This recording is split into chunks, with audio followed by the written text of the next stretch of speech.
Welcome, terror fans, fans of the macabre, mystery, true crime, and those who just like the channel. I thank for joining us. I must give a warning that tonight's tale is not for the faint of heart, quite the opposite. I hope you are prepared.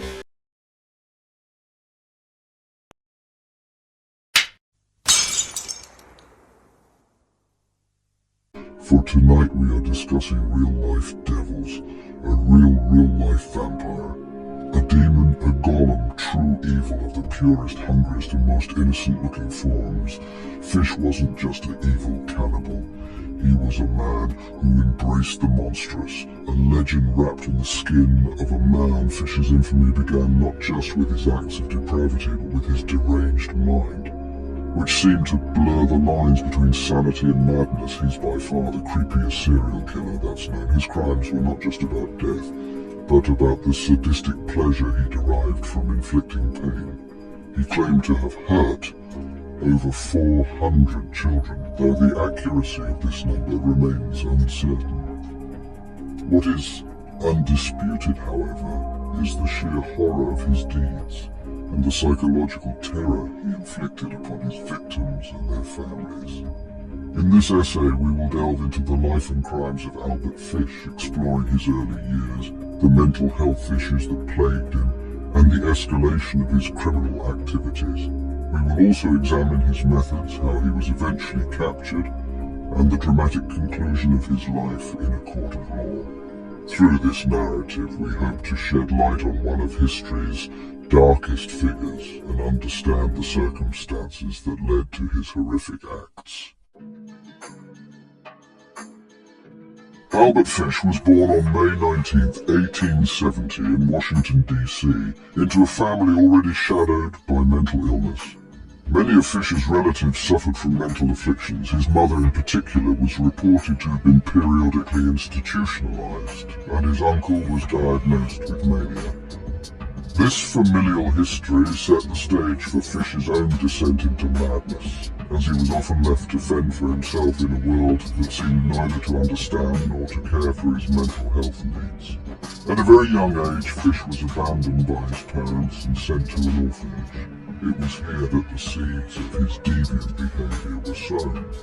The orphanage was not a sanctuary, but a house of horrors where Fish was regularly subjected to physical abuse. These experiences not only scarred him physically, but also stoked his burgeoning mental illness. Rather than deterring him, the abuse seemed to awaken a perverse satisfaction in pain, both inflicted and received. Emerging from this toxic environment, Fish developed bizarre and unsettling behaviors.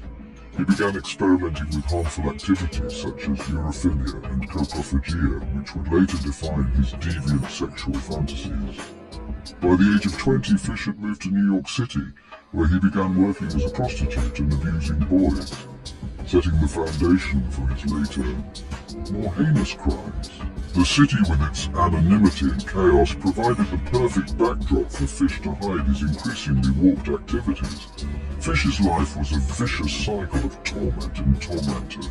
As he grew older, his desires became more insidious, driven by an insatiable lust for dominance and control. The mental health issues that had plagued his family seemed to have reached their peak in Fish, manifesting in ways that would eventually lead him down a path of unspeakable horror. Fish's deviant behavior continued to evolve, becoming more sinister and grotesque. In 1898, he married and fathered 6 children. Despite this semblance of normalcy, Fish's home life was far from conventional.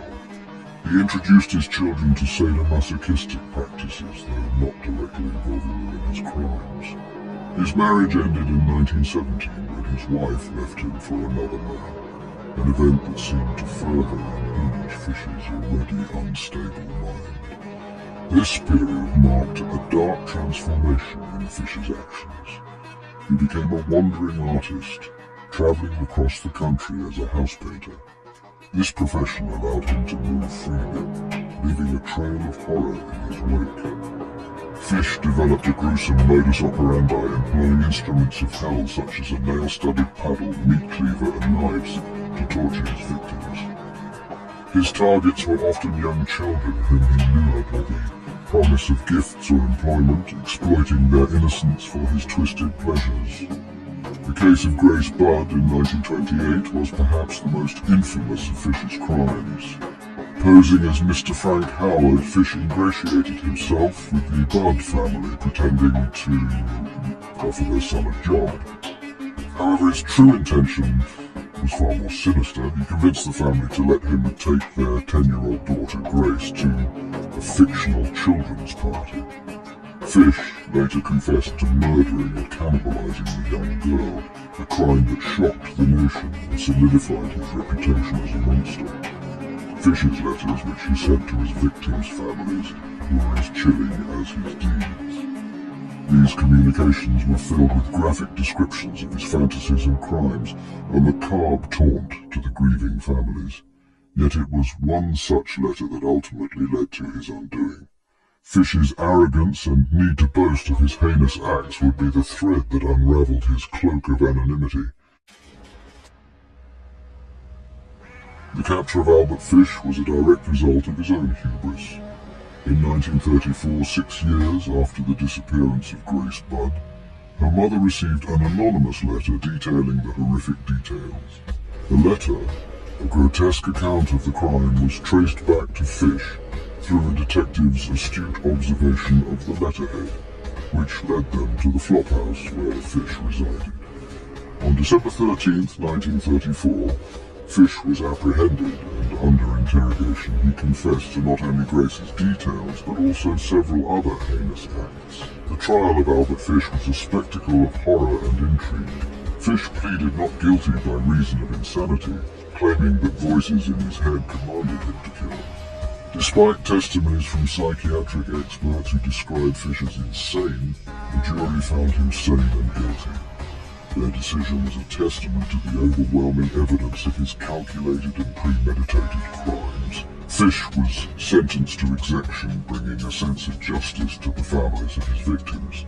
Albert Fish was executed on January 16, 1936 in Sing Sing prison, a fitting end for a man whose life was a terrifying blend of madness and malevolence. Rumours suggest that Fish viewed his execution as a final thrill, a claim often dismissed but which adds a chilling footnote to his already monstrous legacy. His life and crimes remain a stark reminder of the depths of human depravity, a dark chapter in history that continues to haunt and fascinate in equal measure. In reflecting upon Albert Fish's story, one is left with a profound sense of unease.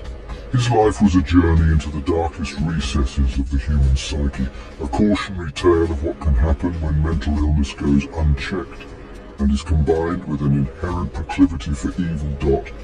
When that quiet neighbour begins to draw your suspicion, beware and never send your kids to a birthday party with a lonely, scary old man, because Fish may have been executed, but the memory of his terror lives on.